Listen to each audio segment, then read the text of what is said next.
Everyone, स्वागत है आपका यूनिवर्सिटी एकेडमी यूट्यूब चैनल में। हम लोग कर रहे हैं network analysis and synthesis subject की लेक्चर सीरीज़। एंड आज हम स्टार्ट करेंगे यूनिट 2, जिसमें हम सबसे पहले देखेंगे basic circuital laws.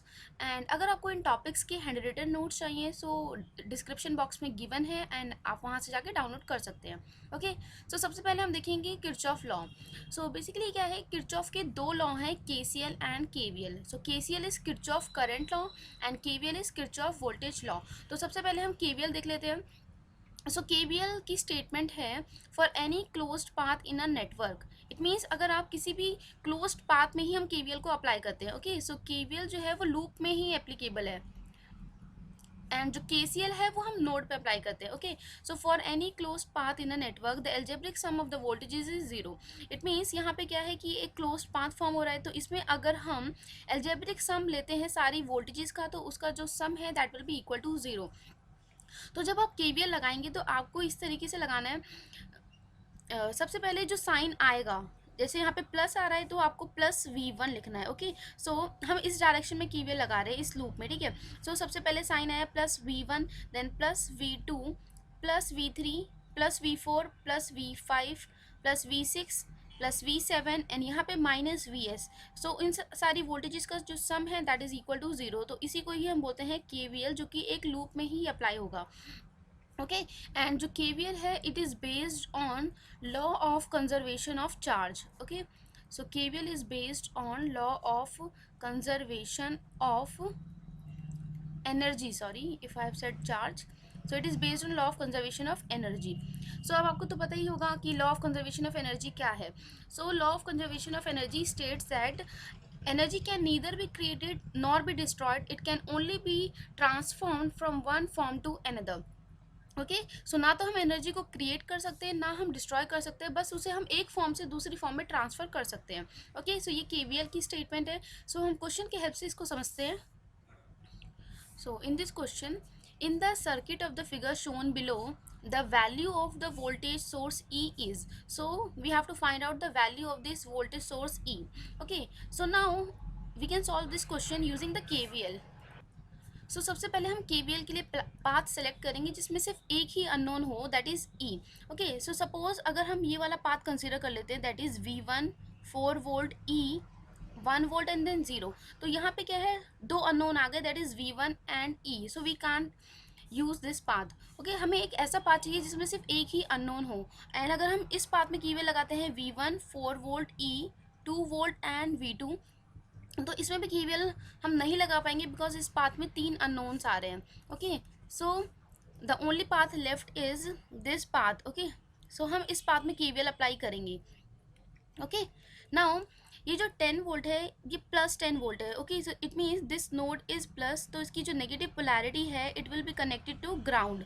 Okay, so इसकी जो नेगेटिव पोलैरिटी है बाय डिफ़ॉल्ट अगर शो नहीं किया है, इसका मतलब it is connected to ground. And यहाँ पे 0 वोल्ट है, तो इसमें भी पॉजिटिव पोलैरिटी है, तो नेगेटिव पोलैरिटी जो है it will be connected to ground. So these two grounds are virtually connected and forming a closed path. Okay, इस तरीके से आप समझ सकते हैं। नाउ अब आपको इस पाथ में केवीएल अप्लाई करना है। Okay, so let us start from here. So सबसे पहले जो साइन आएगा हम वो कंसीडर करेंगे, that is minus of 10। Okay, and then -5, then minus of E -1 plus 0 is equal to sum of all the voltages is 0। so from here we are getting the value of E as -16 volt। so option A is correct। so next question देखते हैं, find the current I in the circuit। so यहाँ पे इस current I की value find out करनी है। Okay, so KVL start करते हैं फ्रॉम हेयर, दैट इज, सो यहाँ पे क्या है कि ये जो 10V0 है this is a dependent source. Okay, because dependent source जो है उसको हम डायमंड सिंबल से शो करते हैं। So this is dependent source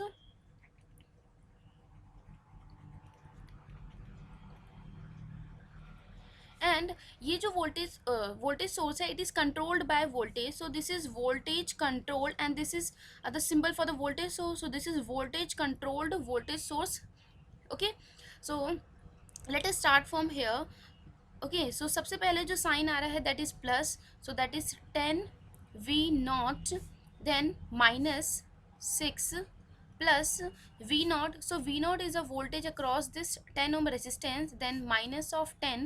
Okay, then current is entering into this terminal. So जिस टर्मिनल से करंट एंटर करता है that will be positive, and जहाँ से करंट लीव करता है that is negative terminal. Okay, so this is plus 100 and current across 100 ohm resistance is, that is I current flow कर रहा है through 100 ohm resistance.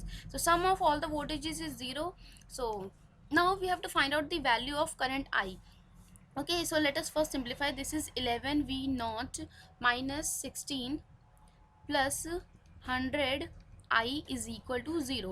Now as V naught is a voltage across 10 ohm, so as per the Ohm's law V is given by I into R.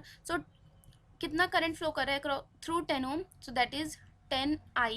Okay, current is I and resistance is 10 ohm. So substitute this value V naught in the above equation. So this is 11 10 into I minus 16 plus 100 I is equal to 0. So from here we are getting the value of current I as, this is 16 and this is 110 plus 100, this is 210 ampere. So अगर हम इसको milliampere में convert करें, so we are getting 76.2 milliampere. Okay, so now let us see next law, that is Kirchhoff's current law. So Kirchhoff current law states that the algebraic sum of the current at a node is 0. So जैसे suppose अगर ये एक node है तो इस particular node पे sum of all the current it will be equal to 0. या हम ऐसे भी कह सकते हैं कि the sum of the current entering the node is equal to the sum of the current leaving that node. Means इस नोड पे जितने भी इनकमिंग करंट्स हैं उनका सम अगर हम करें, so that will be equal to the sum of the current leaving that node. तो if we ask कि how much current is there at node A, so जितना करंट आया उतना करंट लीव हो गया. so उस नोड पे कितना करंट है, 0. so current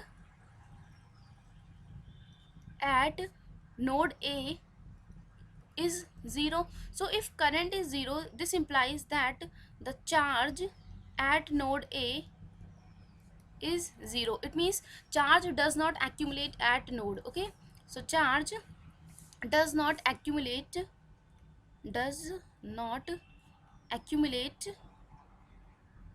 at any node.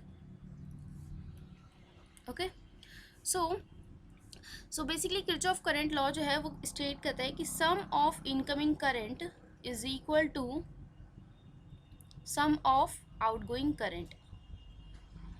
Okay, sum of outgoing current. Now let us see at node A which are incoming current. So incoming current वो है जो कि node की तरफ आ रहे हैं. So that is I1, I2 and I3. So they are approaching towards node A. So that's why they are known as incoming current. Okay, and जो current node से बाहर की तरफ जा रहे हैं we call them as outgoing current. Okay, so यहाँ पे I4, I5 and I6, these currents are leaving the node A.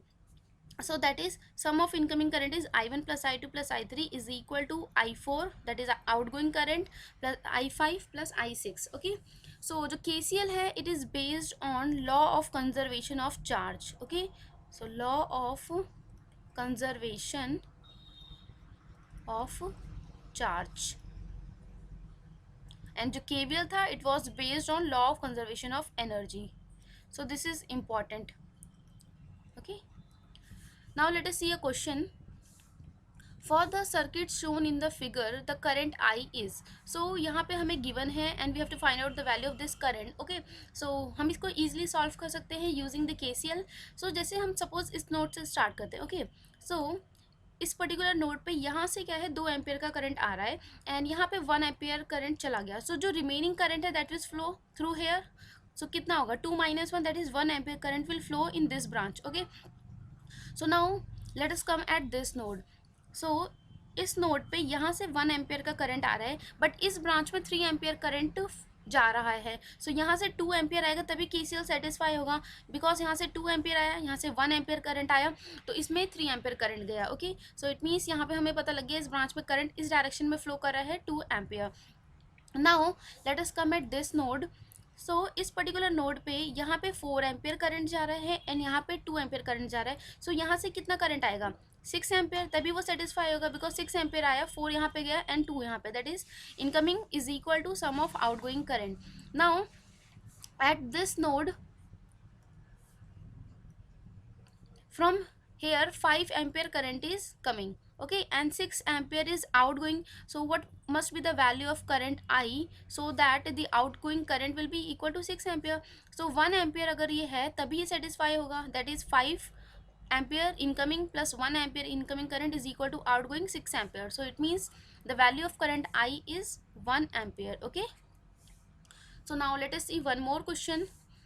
So in the following circuit the voltage VA is, so यहाँ पे हमें वोल्टेज VA फाइंड आउट करना है. Okay, so we always measure voltage with respect to ground. Okay, so always हम ground के respect में ही voltage को मेजर करते हैं.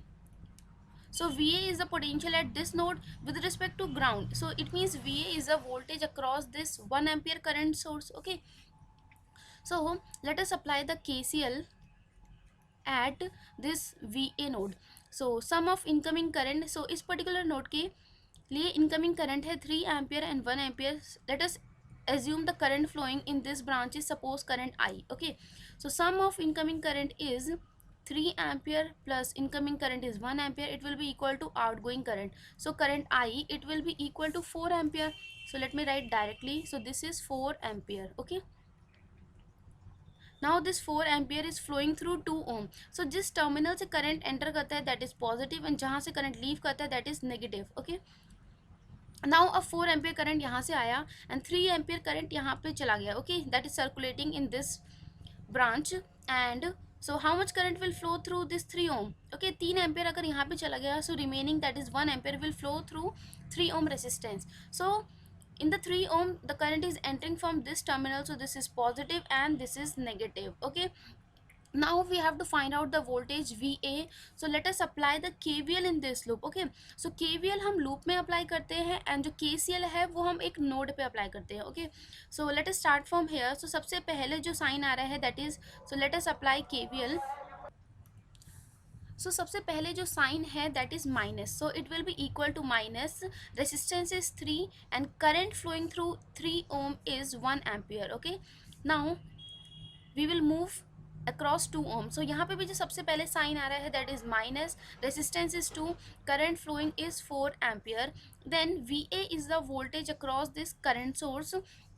सो ground is taken as the negative polarity. Okay, so this is plus and minus VA. Okay, so सबसे पहले sign आ रहा है plus, this is VA, sum of all the voltages is equal to 0. From here we are getting the value of VA as 8 plus 3 which is equal to 11 volt. So option B is correct. Okay, so आज के लिए इतना ही. Next lecture में हम लोग देखेंगे Ohm's law and source transformation technique. So अगर आपको वीडियो अच्छी लगी हो तो वीडियो को लाइक एंड शेयर ज़रूर करें. Okay, so thank you.